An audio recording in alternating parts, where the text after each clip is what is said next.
I believe that Gia Kamanaba is a loud church, so feel free to say amen, preach it. Come on, Pastor Stephen. Kung feeling mo para sa ang message na ito ay para sa katabi mo today. Amen. Ready na ba kayo to receive the word? Amen. Practice tayo. Everybody say amen.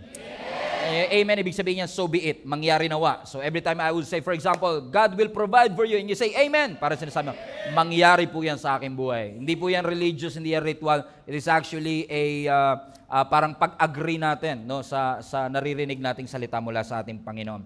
Buksan po natin ating Bible sa Acts chapter 2, verses 1 to 4. Acts 2, 1 to 4.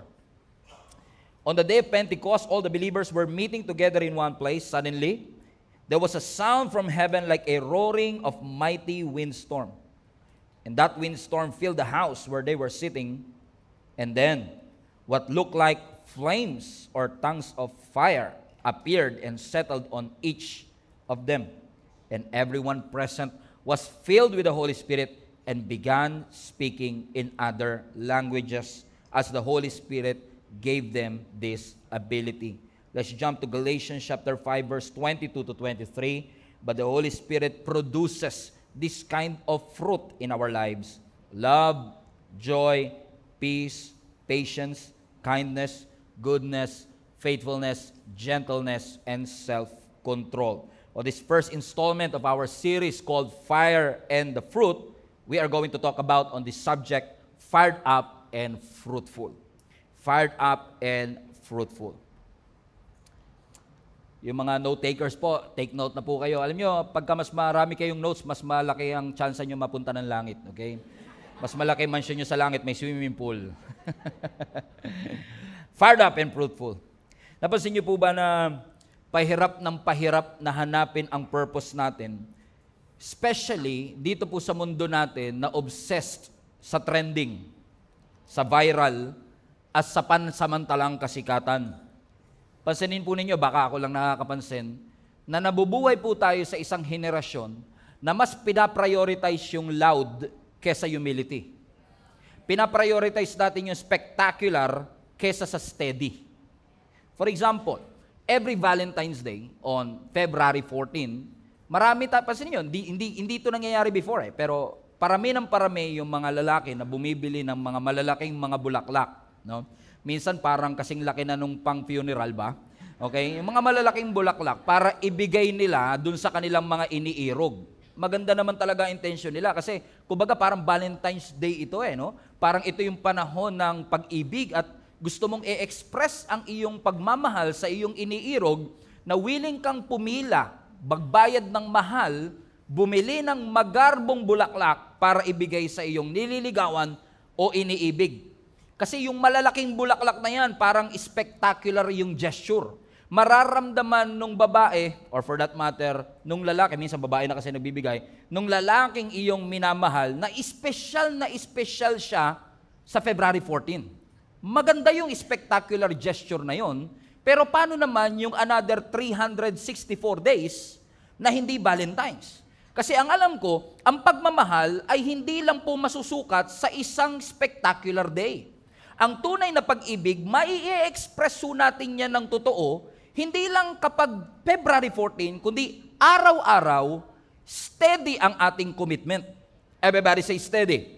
Kumbaga, hindi mo man mabigyan araw-araw ng bulaklak, pero may araw-araw kang patience, araw-araw na kindness, yung mga small gestures katulad ng pagsisilbi, pagtitimpla ng kape, pagbibigay ng chocolate, pag-iiwan ng mga note na, I missed you, I am proud of you, kapag pinagsama-sama mo yung maliliit na yan, nagiging compound and it makes a lot of difference in your relationship.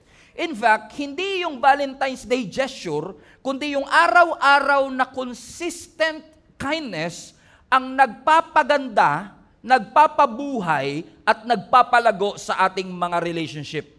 Alam niyo po, ganyan exactly yung magiging direksyon ng series natin for the next 3 weeks. Kasi naniniwala po ako na ang Diyos, kapag naranasan ng isang tao, hindi po pwedeng hindi magkaroon ng ebidensya sa kanyang buhay. Hindi mo pwedeng i-claim na naranasan mo ang Panginoon pero walang makikitang changes ang ibang tao sa iyong buhay. Ang tawag po natin yan mga manifestations ng pagkilos ng Diyos. Or for this matter, for the sake of our context, Yung bang manifestation ng Diyos o yung manifestation ng Holy Spirit, ito po yung paraan ng Diyos para i-express niya ang kanyang presensya at ang kanyang kapangyarihan sa bawat isa sa atin. Bakit ba kailangan may manifestation ng Holy Spirit? Bakit ba kailangan may ebidensya? Bakit ba kailangan na hilingin lagi na ang Holy Spirit o ang Diyos ay maranasan ko sa aking buhay?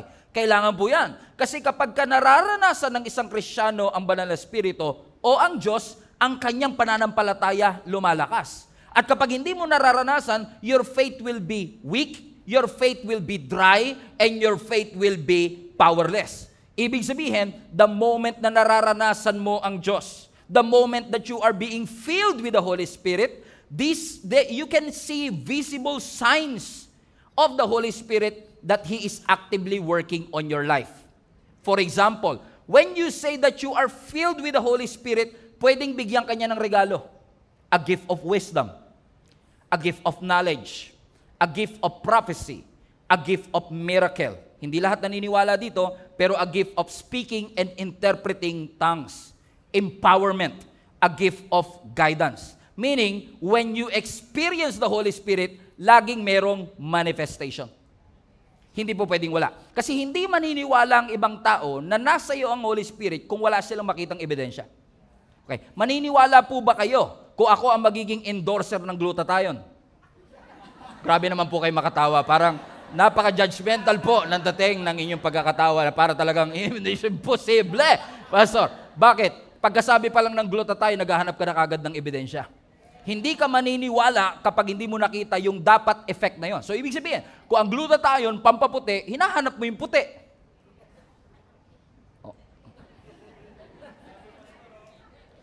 Lord, patawarin niyo po sila. Hindi po nila alam ang kanilang mga ginagawa. Alam ibig sabihin, naghahanap ka ng ebidensya. Kung may kaibigan ka na nagbebenta ng pampapayat, tinitignan mo siya kung bakit you are looking for what? Evidence. Ibig sabihin, naghahanap ka ng manifestation. Pero, bukod sa manifestation of the Holy Spirit, which is wisdom, and knowledge, and miracle, and empowerment, alam niyo po ba na ang Holy Spirit ay nagbibigay din ng fruit? Ano yung fruit na ito? Ang fruit, yung manifestation, yan yung paraan ng Diyos o ng Holy Spirit para i-express ang kanyang kapangyarihan at ang kanyang presensya, pero ang fruit, ang ebidensya ng Holy Spirit that is working in your life. At katulad po ng text na binasa natin, balik mo anak ang Galatians chapter 5, ito daw po ang fruit of the Holy Spirit. Ano yon? Love, patience, peace, patience, kindness, goodness, faithfulness, gentleness, and self-control. Sabi mo sa katabi mo, nakailang ka sa siyam. Amen? Bakit? Ito po, kanina, manifestation, may wisdom. May manifestation, may speaking in tongues, may prophecy, may healing, may giftings, pero hindi porket may manifestation, may fruit. Pwedeng nag-i-speak ka in tongues, pero hindi ka marunong magpatawad. Pwedeng kapag nag-worship tayo, sigaw ka ng sigaw ng hallelujah, pero pag nasa restaurant ka, sinisigawan mo yung waiter, pag mabagal ang kanyang order. Naunawaan nyo? So wala kang patience. So ibig sabihin, it is possible that you have the gift, but you don't have the fruit. At tatandaan nyo ito, maraming mga tao, hindi ko ito na-share kanina umaga, maraming mga tao are so confident with their giftings, na akala nila dahil ang anointing nagpo-flow sa kanilang giftings, hindi na nila kailangan ng fruit. Hindi kasi porket magaling kang preacher, mabait ka. Hindi porket maganda ang boses mo, maganda ang ugali mo. Come on now. Come on now. Sabi mo sa katabi mo, parang para sa itong series na ito. Amen? That some of us are so confident. Everybody say confident. With what? With our giftings. Na minsan, some of us are living in the lifestyle of sin and yet nararamdaman ng tao yung anointing. Nararamdaman ng tao na na-bless sila. Na bago ang kanilang buhay. Kaya sinasabi ng iba, kahit pala mabuhay ako sa kasalanan, okay lang, na-transform ang kanilang buhay.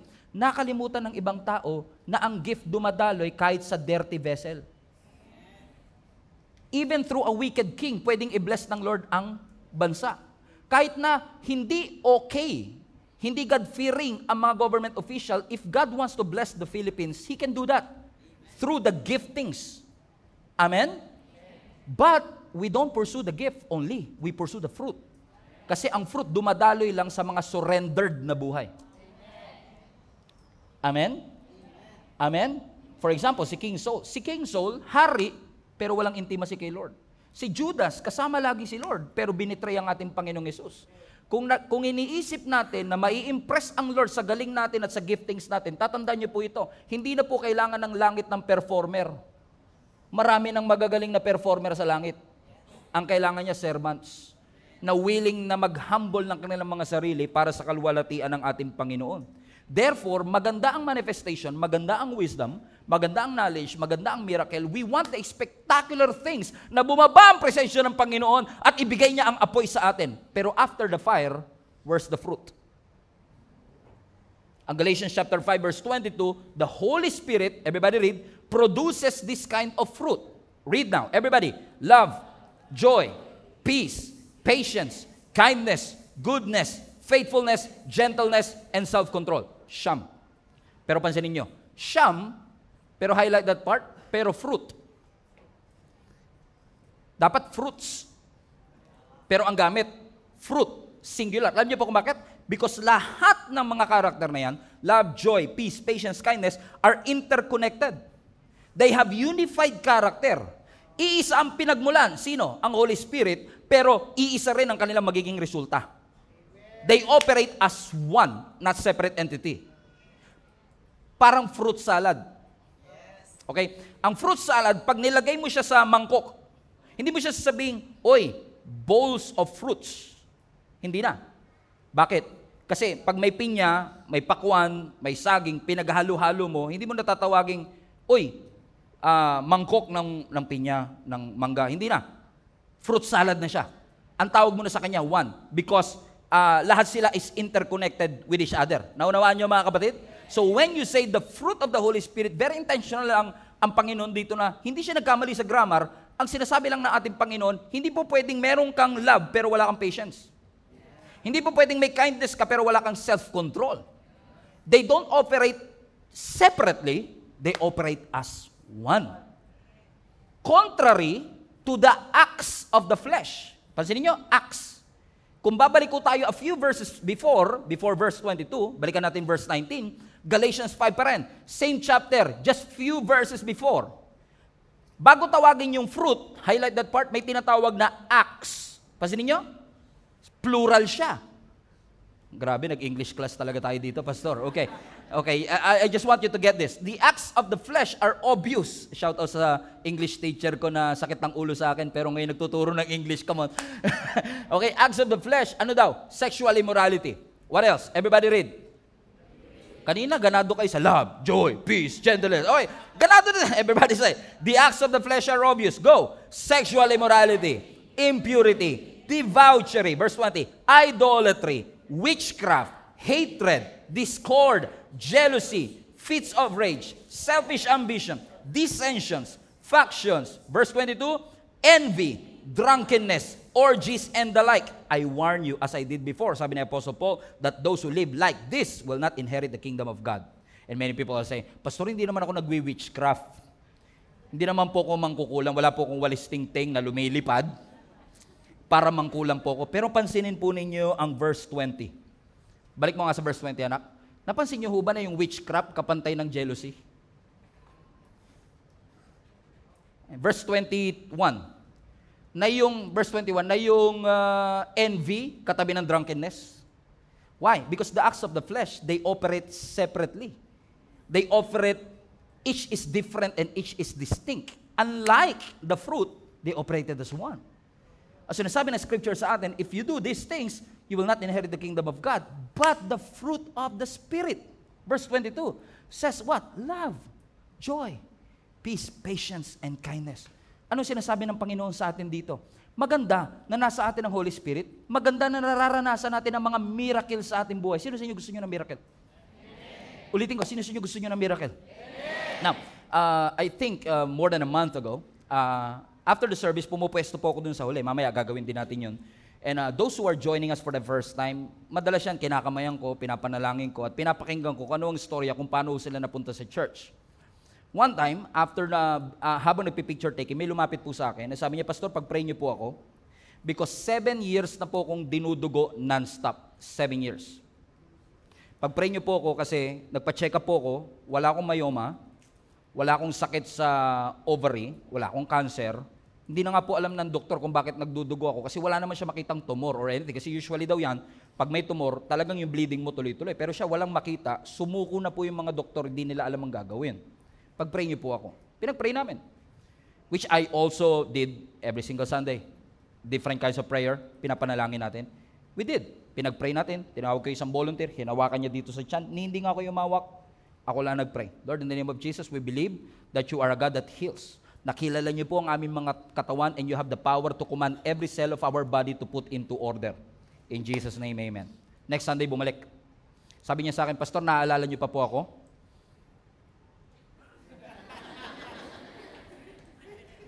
Alam mo yung gusto ko magsinungaling, sabi ko, yes, but I cannot. Sabi niya, last Sunday, Pastor, ako po yung nandito. Yung nagsabi po na 7 years po ako may continuous bleeding. Alam niyo po, Pastor, pagkatapos niyo mag-pray, pagbaba ko ng elevator, naramdaman ko huminto yung pagdudugo ko at mula po noon hanggang ngayon, hindi na po ako dinudugo.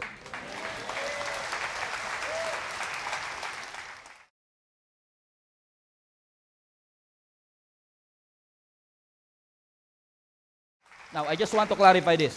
There's nothing spectacular about me, but there's everything glorious about God. Now, gusto niyo ba ng ganong klase ng fire from the Lord?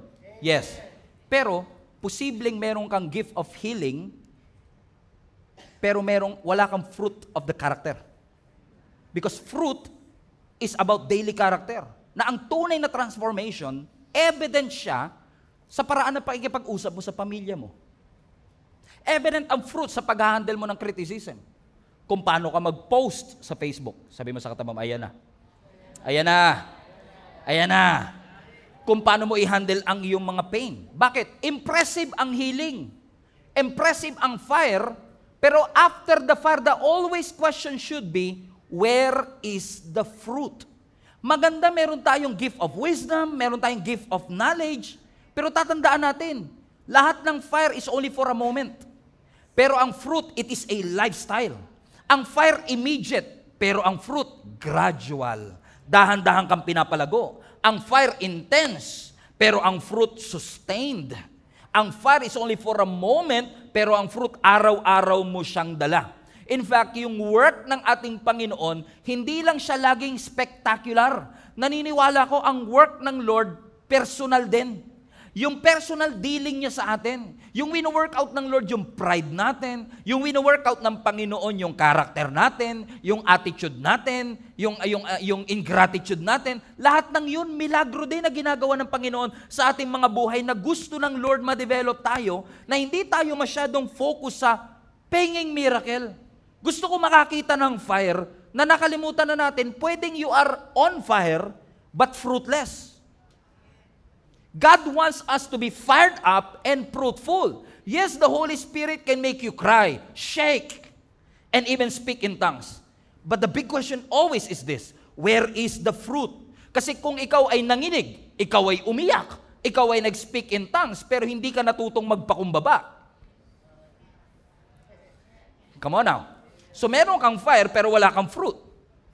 Ibig sabihin, pansamantala, facade. Parang meron kang appearance of great faith, pero walang changes and transformation sa ating buhay. Gusto ng Panginoon na i-sanctify tayo, baguhin tayo, na talaga pong lahat tayo ay maging totoong anak ng ating Panginoon. Amen? Hindi po porket nakaupo kayo every Sunday sa simbahan, automatic magta-transform ang inyong buhay. Hindi porket nakaupo ka sa Jollibee maghapon, nagiging chicken joy ka, correct? Correct? Why? Because real transformation happens when you exercise the fruit. Naalala ko si Jonah patungkol sa subject na ito because kung kilala niyo si Jonah, everybody say Jonah. Ang tawag ng marami dyan is a runaway prophet. Kaya po siya tinawag na runaway prophet kasi nga po, inutusan siya ng Panginoon para mag-preach. Yung preaching nga, hindi nga abutin ng 40 minutes. 4 minutes nga lang, tapos na siya. Actually, 4 seconds lang kung mabilis siya. Tapos na yung preaching niya. Ang preaching niya lang, repent for the Lord will punish you. Yun lang ang preaching niya. Tapos na. Pero imbis na sumunod sa Panginoon, tumakbo siya. Imbis na pumunta ng Nineveh, pumunta siya ng Tarshish. At dahil sa kanyang pagsuway, nag-orchestrate ang Lord ng matinding bagyo. To cut the long story short, nagbunutan silang lahat kung sino ang dahilan kung bakit sila binabagyo. Ang nabunot, taran, si Jonah. So ginawa nila, tinapon nila ngayon si Jonah doon sa may dagat. At watch this, at si Jonah ay kinain ng dilis. Nakita niyo yan sa Bible, di ba? Tinitingnan ko lang kung gising pa kayo. So kinain siya ng malaking isda at nanatili siya sa tiyan ng malaking isda, which I know, hindi siya whale shark, hindi siya malaking balyena. I believe this is a special fish for a special occasion na ni-rescue itong si Jonah at nanatili siya sa loob ng tiyan ng malaking isda for 3 days. Ni-rescue siya ng Panginoon. Question, deserve niya bang ma-rescue in the first place? No, he did not. Hindi niya deserve ma-rescue. Kakasuway niya lang sa Panginoon. At dahil sumuway siya, he deserves to die. But God is so gracious na nagpadala ang Diyos ng isda para siya'y kainin. In essence, lulunin at manatili sa tiyan ng isda for 3 days. At alam niyo nangyari? After na ma-rescue siya ng malaking isda, finally sumunod siya sa ating Panginoon. At pagdating niya doon sa Nineveh, sabi niya, repent! For the Lord will punish you. Simpleng-simple. Kung sumunod siya, tapos na, hindi na siya kinain ng isda eh. Pero ano mo sabi ng scripture, dahil sa kanyang preaching na napakaiksi lamang, yung hari ng Nineveh nagpatawag ng matinding fasting. At sabi niya, magsisi tayo sa ating mga kasalanan, pati mga hayop nag-fasting. Not kidding, basahin niyo yung Bible, pati mga hayop nag-fasting sila because they take that warning seriously. Hindi ko alam kung bakit. Maybe because kasi yung tiyan ng isda, apparently, yung sinasabi ng mga historians, may mga amino acids po yan sa tiyan. Na yung amino acids na yun, pag nandun ka sa loob, talaga malalagas buhok mo. Pati kilay mo malalagas, bigote mo. Siguro nung lumabas si Jonah at pumunta ng Nineveh, wala talaga siyang buhok at all. Wala siyang kilay, wala siyang bigote. Kaya nung sinabi niyang, repent! Naniwala ka, panipaniwala to, pre, hindi na pinagdaanan, no? Kaya nagsisi sila sa kanilang mga kasalanan. Okay, kidding aside, that's not in the Bible, by the way. Okay, theory lang siya. Okay, but, watch this, nagrepent silang lahat. At sabi ng scripture, naglubag ang loob ng Diyos.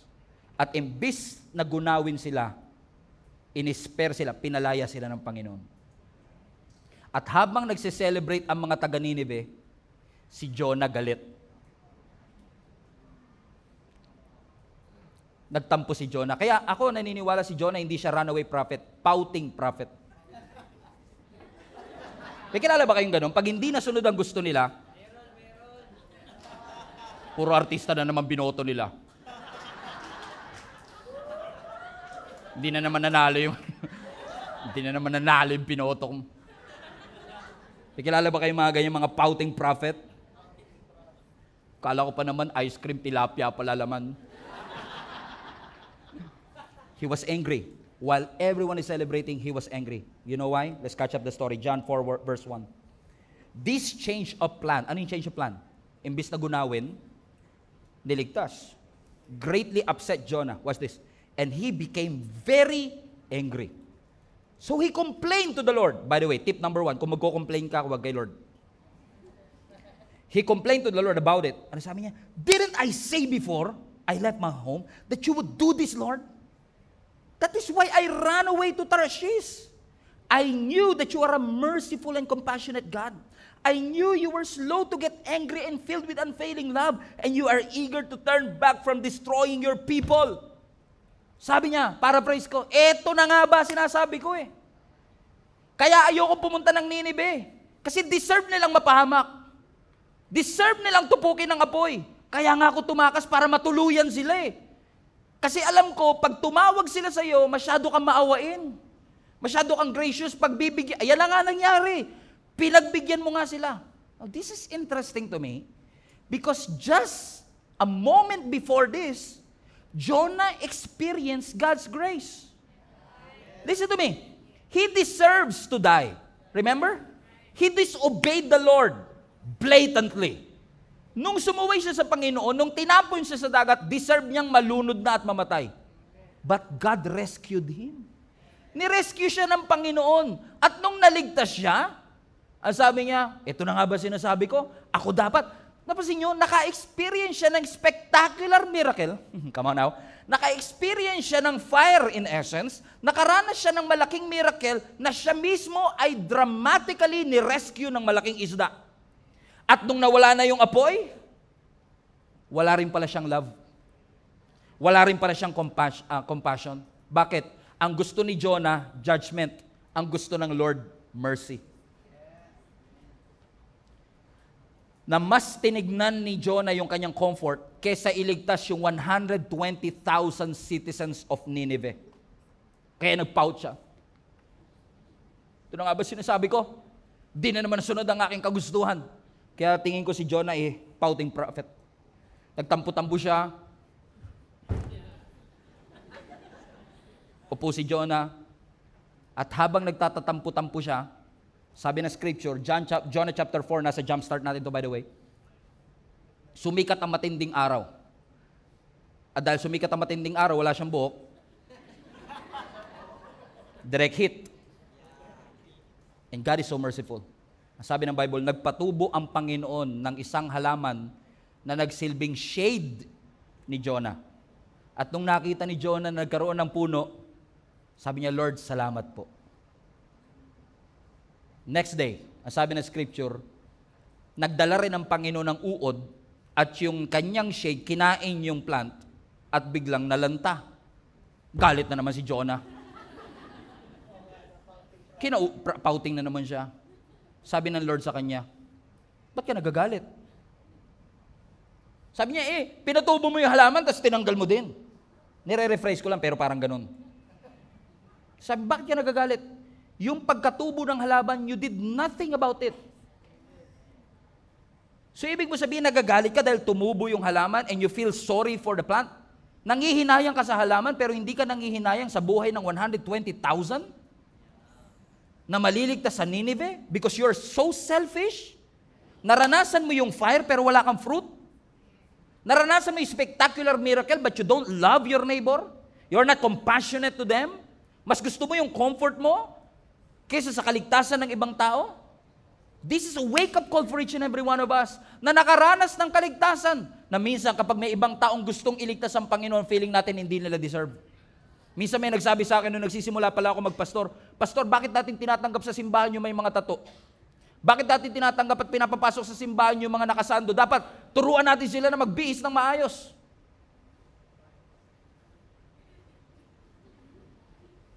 Naalala ko nung nag-try ako mag-gym one day. Alam niyo yung pag nag-try ka mag-gym, alam mo yung gym? GYM? Nagbubuhat ka. Alam mo, pagka overweight ka, tapos pumunta ka sa gym, try nyo lang. Pagpasok ko sa gym, naalala ko, 100 kilos ako nung time na yun. Pagpasok ko sa gym, lahat ng tao, di ba, yung nagbubuhat pa sila, di ba? Pag nagbuhat pa naman yun, talaga focus sa muscle nila. Kasi posture Tandang-tanda ako, hindi ko makakalimutan. Pagbuhat ko, nung tumunog yung pinto at pumasok ako, lahat sila nagtinginan sa pinto.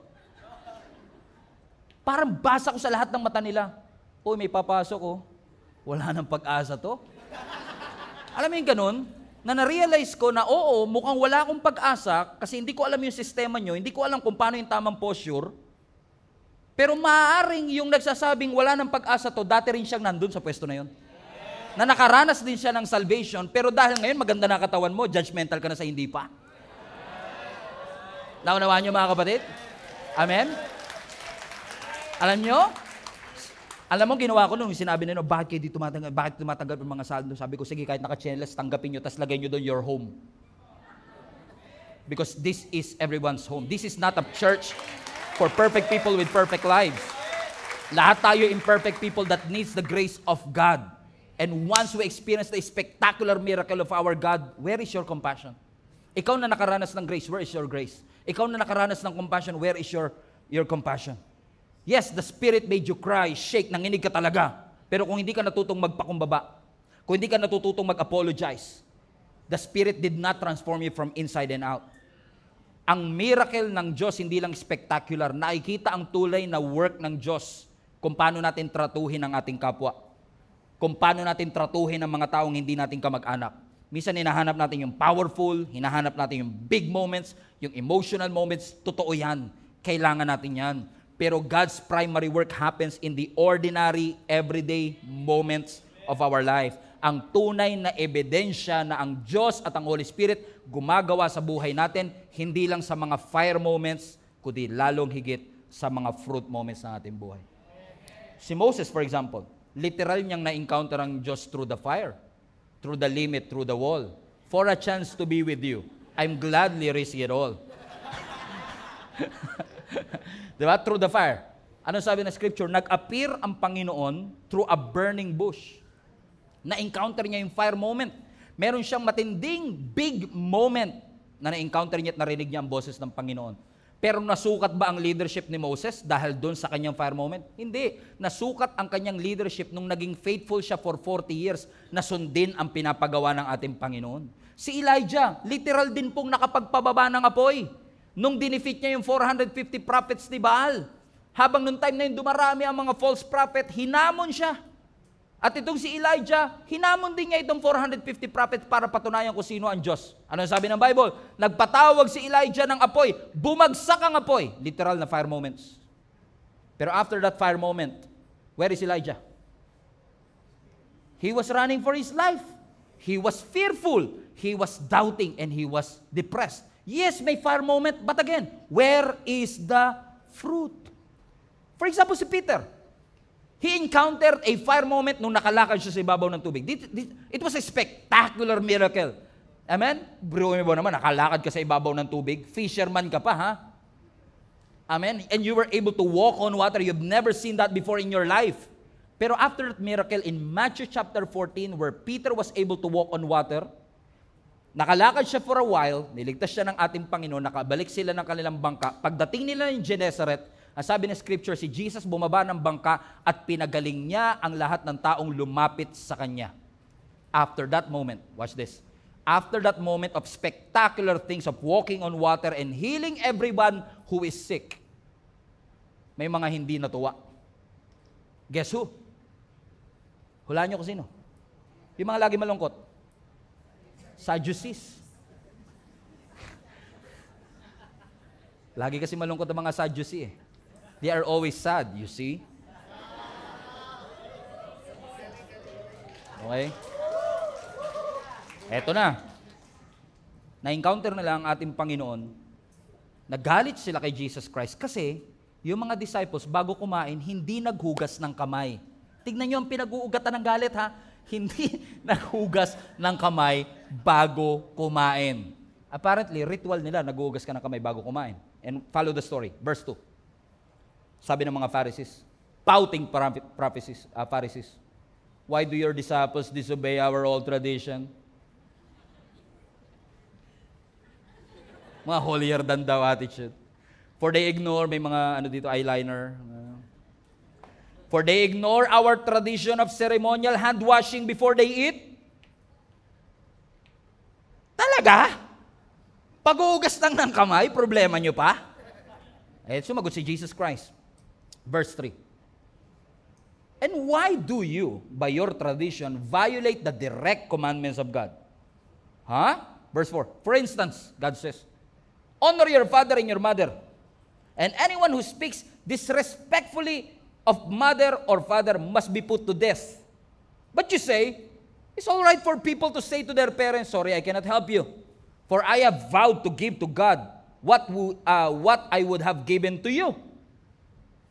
So sinasabi ng mga Pharisees, ba't mo inaaya yung mga disciples mo hindi naghuhugas ng kamay bago kumain? Sabi ni Lord, talaga? Paraphrase.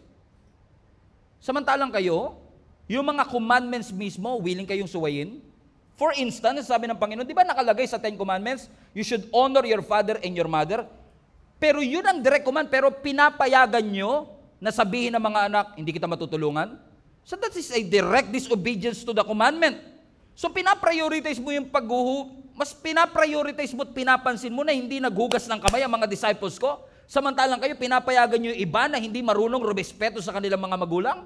Verse 6, in this way, you say they don't need to honor their parents? Okay lang na hindi nila galangin ang kanilang mga magulang, kaya kinakancel nyo ang word of God for the sake of your tradition? Mas priority nyo pa yung paghuhugas ng kamay kaysa paggalang sa mga magulang. Verse 7, mga hipokrito kayo. You hypocrites! Isaiah was right when he prophesied about you. Verse 8, these people, they honor me with their lips, but their hearts are far away from me. What God is saying is this, you just experienced a miracle. What's this? Nakita nila mismo kung paano pinagaling ni Jesus ang mga disciples. They experienced it, yung mga taong lumapit sa Kanya, they experienced it themselves. After the miracle, after the fire, and then here comes the Pharisees. That they are, these Pharisees, their faith is spectacular on the outside. Mahigpit sila sa kanilang ritual, mahigpit sa kanilang tradisyon. Impressive ang kanilang mga appearance, pero kulang sila sa fruit. Sinasaway nila yung mga hindi marunong magugas ng kamay, pero pinapabayaan nila, tinotolerate nila yung hindi marunong gumalang sa kanilang mga magulang. Sabi ng Panginoon, in essence, you have the fire, but you don't have the fruit. At kapag puro fire ka lang at wala kang fruit, nakaka-burn out yan. Pero kung puro fruit ka lang na walang fire, hallelujah, routine na yan. So maganda na may fire, maganda nakakalakad sa ibabaw ng tubig, maganda na witness niyo nagpapagaling ang ating Panginoon, but where is the fruit? Si Jesus ba kayang gawin pareho, Pastor? Yes. Kasi ang ating Panginoong Hesus, kaya niya mag-perform ng milagro, and at the same time, kaya niyang hugasan ang paa ng mga disciples. He had the fire, and He had the fruit. Ang gusto ng Lord, balance. That we are fired up and fruitful at the same time. Na hindi lang tayo puro hallelujah, sigaw-sigaw ng hallelujah, pero mga magulang natin, sinisigawan natin at wala tayong respeto sa kanila. Na tinataas natin ang ating mga kamay, pero pride natin, hindi natin mababa. God wants us to be fired up and fruitful at the same time.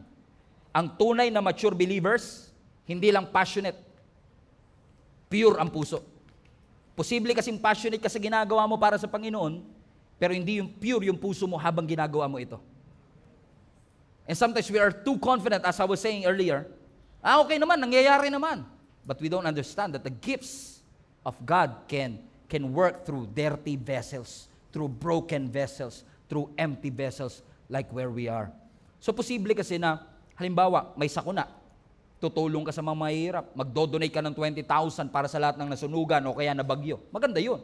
That you have generosity in times of crisis. Nagdodonate ka, tumutulong ka sa mahihirap, pero yung being consistently generous, kahit walang spotlight o camera, yun ang tunay na basehan ng tunay na Christianity natin. Amen? Kasi lang tayo, pansinin nyo, ang mga Kristiyano, pag tinanong mo, lalo yung mga hindi po talaga Christians na nandito kayo for the very first time, saan kami kilala? Yung mga Christian, yung mga born again, yun yung mga nanginginig-nginig, di ba? Sila yun eh. Di ba? Yung mga Christian, sila yun ba? Patas-taas ng kamay, yung maraming wisdom sa Word of God. Yung mga nagpa-prophesy sila ng future. Pansinin mo, yung mga hindi Christians to, meron siguro ditong hindi Christians, na alam nyo, sinasabi ko, pag sinabing Christians, we are known by our manifestations. But we are not known by our fruit. Kilala tayo yung mga natutumba pag nilay hands. Sila yung di ba, mga maiingay mag-pray. Sila yung mga alive, alive, alive forevermore. My Jesus is alive, alive forevermore. Sila yung mga this is the day, di ba? Mga baduy yung mga yan eh. And we are known by our manifestations. Kilalang-kilala nila yung manifestations natin. Pero bihira ka makakapagsabi, mga Christian, mababait yan. Mas kilala pa tayo yung nasiraan ng bait kaysa mabait. No, kilala ang mga Christian, mga siraulo yan. Mga nasiraan ng bait yan. Pero hindi tayo kilala. Mabait, patient, generous, gentle, may self-control. Hindi tayo kilala. Ang sabi ng Bible, hindi sinabi ng Bible, you should be known by your manifestations. No. Ang sabi ng Bible, you should be known by your fruit. Hindi nga sinabi ng Bible that you should be known by your leaves, dahon. Kasi posibleng may leaves, may dahon, pero walang fruit. May outward appearance, pero walang fruit. Ramdam na ramdam yung fire. Talagang pag nag-pray, nanginginig pa. In the name of Jesus. Tsaka, pakiusap lang, pag nag-pray kayo, hindi nyo kailangan baguhin yung boses nyo. Pakiusap lang. Sabi mo sa katabi, may ikaw yata yan ah. Parang pag nagbago ng pag dinagdagan mo ng bass, madadagdagan ng connection kay Lord. Diba? Lord, in Jesus' name. Pero, Lord! Sabi, kilala tayo sa manifestation. Pero hindi tayo kilala sa ating fruit. Puro tayo dahon. Pero wala po tayong bunga. Tanungin mo katabi mo, where is the fruit? Naalala ko si Jesus Christ. Nagutom siya one time. Naghahanap siya ng makakain. Nakadaan siya ng fig tree. Fig tree na walang figs o walang fruit. Sa disappointment ni Jesus, sinumpa ni Jesus yung fig tree. Okay, basahin natin Matthew 21 and I will close with this. In the morning, as Jesus was returning to Jerusalem, highlight this part, he was hungry.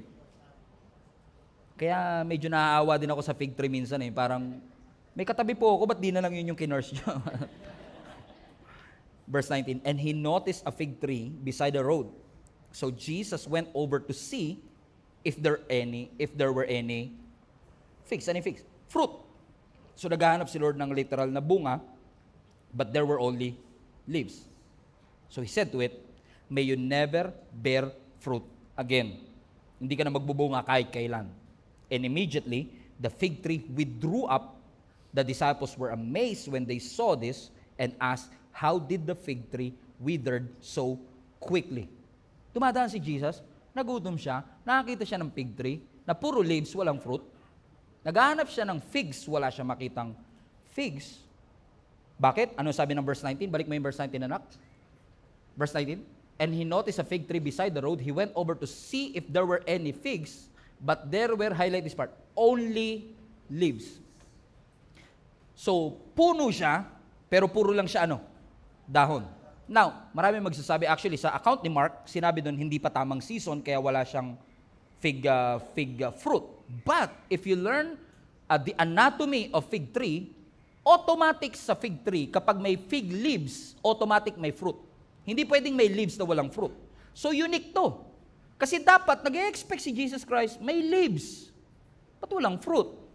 So, nung nakita ng ating Panginoong Yesus na puro lang siya dahon, ano sabi ng scripture? Balik mo anak in verse 19. Sinabi ni Jesus Christ, may you never bear fruit again. Sinusumpa kita. Hindi ka na magbubungang muli. Now, kung magkatotoo to, milagro? Kung magkatotoo po na hindi talaga siya magbunga, milagro? Yes. Milagro, destructive miracle, in essence. Pero milagro pa din.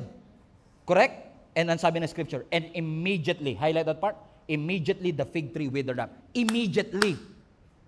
So pagkasabi ni Jesus, hindi ka na magbubungang uli.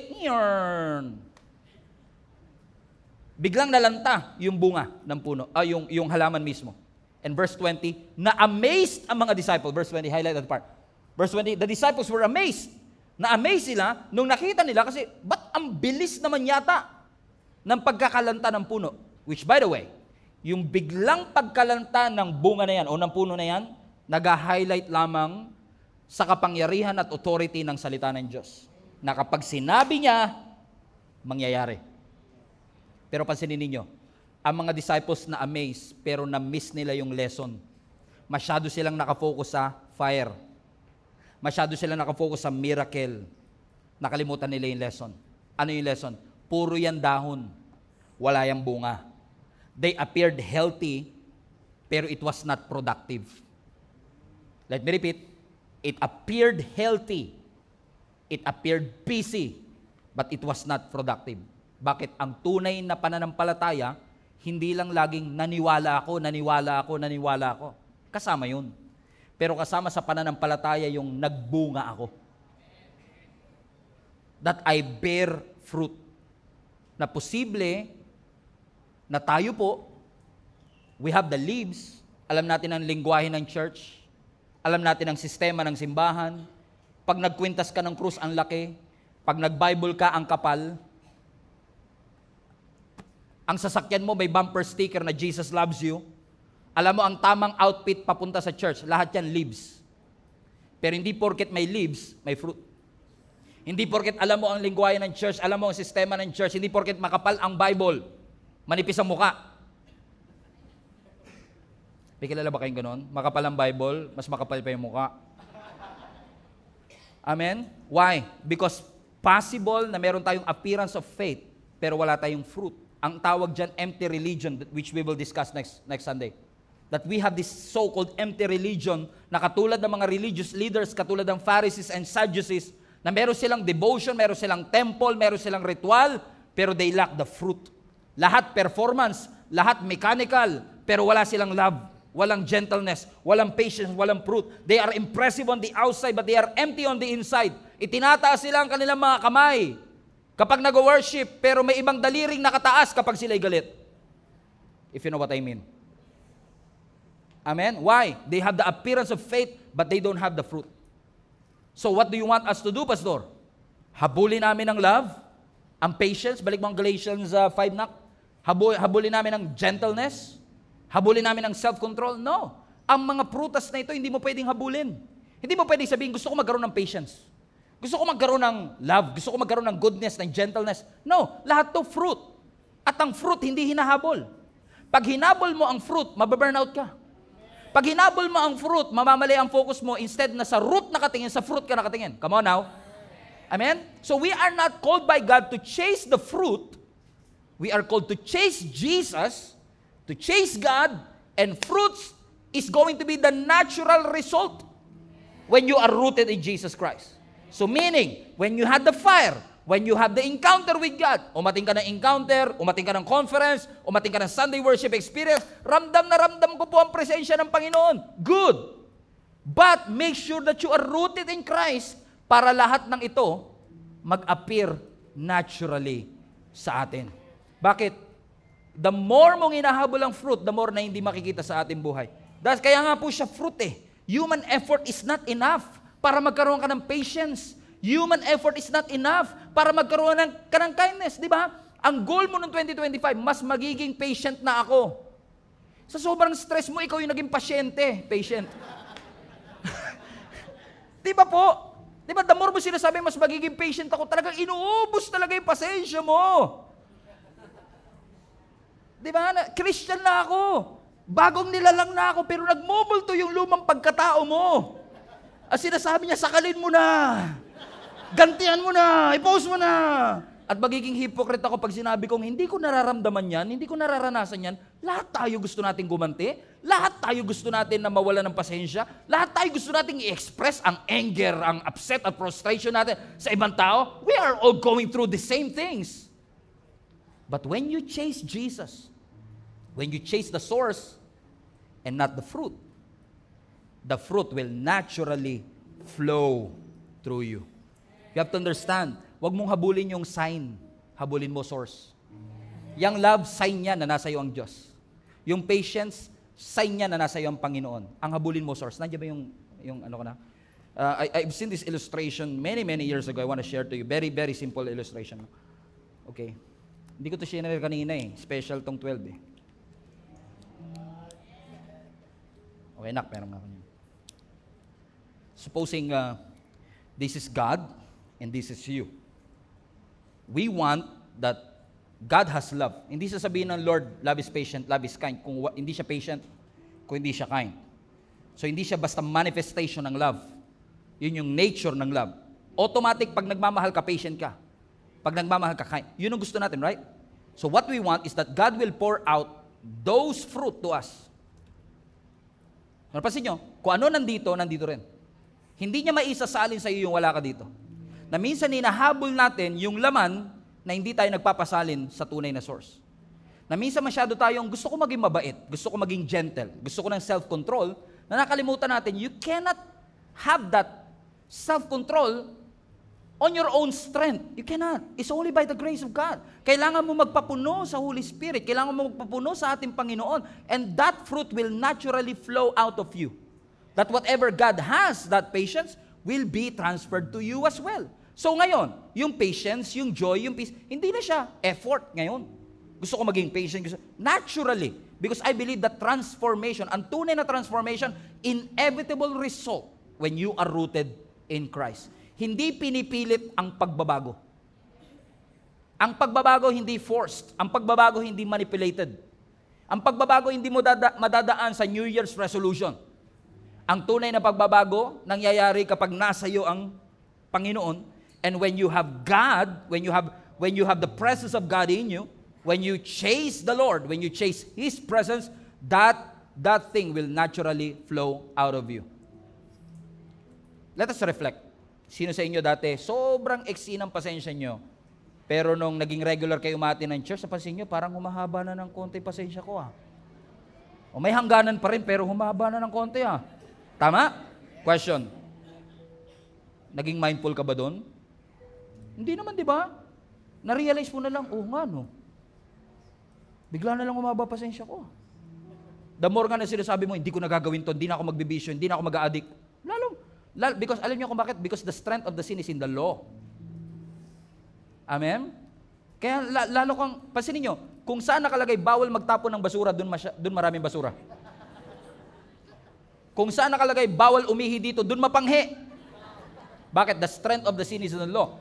Amen? Yung pader na nanahimik, nilagyan mo bawal magtapon dito, di lalong bawal pala magtapon Nagsisimula yun sa una. Nung hindi tinanggal, naging 2, naging 3, hanggang naging basura. So yung pader na malinis, naging basurahan na. Because the strength of the sin is in the law. Why? Because we are living in God's grace. The more we rely on His grace, the more we rely on Jesus Christ, and we allow the Lord to move in our lives. Magugulat ka, yung bagay na hindi mo kayang gawin sa sarili mo, yung fruit na hindi mo kayang i-produce sa sarili mo, God will naturally, by the grace of God, those fruit will flow naturally out of you. That those 9, sabi ko nga sa inyo, isa lang siya, compound siya, hindi po pwedeng mag-pick and choose, hindi ka pwedeng mag-a la carte na ito lang gusto ko, ito ayaw ko, ito meron na ako, ito konti kayo na. Sabi ng scripture, when you have God, you have everything. When you have God, you have the fruit. Amen? So tanongin mo ang sarili mo, where is the fruit? Tanongin mo katabi mo, where is the fruit? Palapakan natin Panginoon. Where is the fruit? Where is the fruit? Focus on the source, not the resource. Focus on the source and not the sign. Yung trabaho mo, it will come and go. Ang sasakyan mo, masisira. Ang posisyon mo, magbabago. Ang ekonomiya, it will rise and fall. Ang kasikatan, pwedeng kumupas, pero ang Diyos never magbabago. Habulin mo ang ating Panginoon, and I guarantee you, you will experience the fruit of His presence in your life. Tayo po tayo lahat.